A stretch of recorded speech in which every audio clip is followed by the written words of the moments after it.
Czasami często, ale nie. No, w pociągu w ogóle i w ogóle. Ale nawet nie wiem kiedy w ogóle nagle słyszę, że następna stacja, Legionowo-Piaski. Jak gdzie ja jestem w ogóle, wiesz? W ogóle to była zima jeszcze. No bo w ogóle flagi podbijały, to wygląda jakby nas zapraszali. Nie, I tak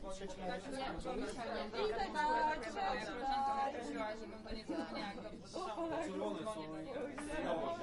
nie dotarłam, że jestem na Legionowym Piasku w ogóle i tam poczekałam 25 minut na drugi pociąg, zamiast mi pociąg. Nie, druga moja koleżanka z a ta druga Monika teraz tu mieszka. Jak znajdziecie się pani młoda, to będą A gdzie jest?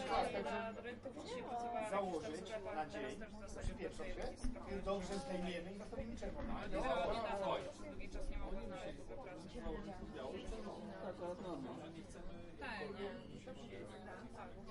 Moja koleżanka przeprowadza się na miesiąca i już sobie robotę znaleźć. może jedno białe. Tak po prostu, żeby już Bieszczady. Tam muszę sobie robotę znaleźć.